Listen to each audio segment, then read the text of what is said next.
I recently witnessed a conversation between two qualified healthcare professionals.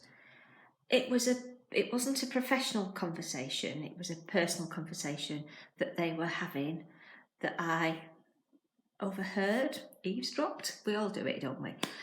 But it wasn't my conversation, but I could hear a lot of what was being said.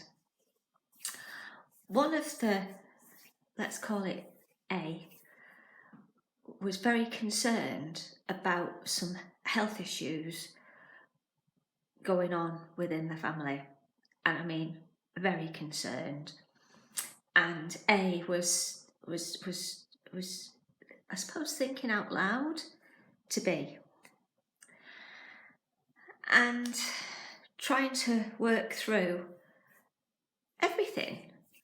And at some point, A said something along the lines of, well, we've got to plan just in case they die. B quickly said, now you're taking it to the extreme. Don't go so far on. You've not, it's nowhere near that yet. So don't be so extreme. Be sensible. Be sensible. So A then suddenly looked sad and dismissed, I suppose. It was not my conversation to participate in, but I was so saddened because A was trying to express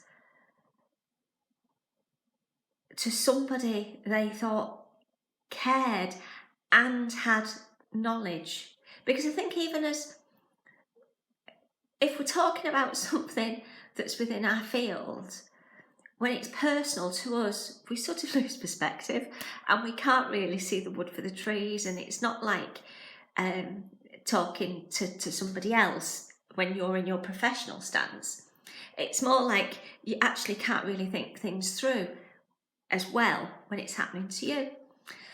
So A looked very despondent and basically shut up and let B just carry on talking. And I felt belittling A, because it takes a lot of courage for anybody to actually admit that something is worrying them so much that they're concerned about somebody dying, and they're trying to plan for that as well as what they actually want, which is the person not dying and hopefully not having anything wrong at all. But I was so disappointed that B just squashed A's concerns, anxieties, fears, thought processes so easily. And I think we've all been in that situation at some point. It might not be that we're talking about somebody necessarily dying, but where we've tried to talk to somebody we feel safe with and we feel we can confide in, and we've got to a point where we've possibly hit the nux of the matter. I think that's the word. The crux is the matter, I think. And they've just, don't be daft. Or have you thought about doing this? When all you're really wanting to do is to just get it off your chest. Because sometimes just saying it out loud to another human being can just make such a huge difference to one's own thought processes. So as I said, I'm not always talking about it being something as extreme as worrying about somebody passing away, but things that are actually concerning us, knowing who to turn to and feel heard. Feeling heard is so essential to everything, because if you don't feel heard, you don't feel valued. And if you don't feel valued, you start to wonder about things even more, I feel. So I think we've all been that person who is worried about something and tried to confide in somebody just to have a listening ear. But I also think we've possibly all also been that person, so a B, who quashed the person because we don't know what to say. And it's like, oh, what do I say? What do I say? What do I say? So, I'll just tell her, don't be daft. Don't be daft. It's something and nothing. It won't get to that. Because we don't know what to do. We don't know what to say. But you'd expect a qualified healthcare professional to be able to respond differently and better than that. But as I said, I'm probably guilty of it myself at some point. So it's really, really important to offer a listening ear and help people to feel heard. I say heard then. Help people, can't speak. Help people to feel heard and valued. You don't necessarily have to completely understand what they're saying or what they're going through.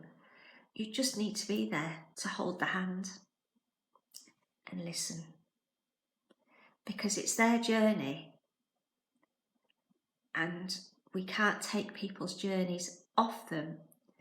All we can do is be there for them. It's 2020 and there's so much going on around mental health and mental well-being, and let's talk, let's listen, let's talk to each other, let's ask, how are you today? Please give people the time, if you're going to ask that question, to answer. Don't ask that question at a time when you're too busy to listen. You're too busy to be there for them. Please try to make the time to be there for people that need you. Please try to be there to read the signs, the body language, the facial expressions, the tiredness, the differentness to how they are from normal. Because if you pick up on those signals appropriately, not looking for problems when they're not there, because that does nobody any good. It just annoys everyone, I think. But if you pick up on signals appropriately, you'll just have such great value to everybody, and you, as a result, will feel better yourself because you've given of yourself to that person. So getting back to 2020 and the whole thing about people being heard, asking people, how are you today? So please do that. Ask people, how are you today? But give them the opportunity and the time to answer honestly. Try not to be judgmental. It might be that they don't need signposting to anything. Depending on your role in that relationship, it might be that you need to signpost them to various resources. There's counselling support.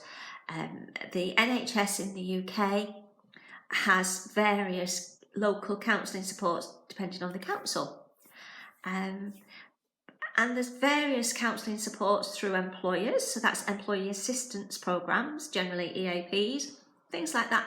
Most employers through HR or the business insurance will probably have some level of counselling support for people to go to get the support, guidance, advice they need. So maybe you need to signpost them to that, or signpost to the GP, or the mental health team, or just to the partner or the family.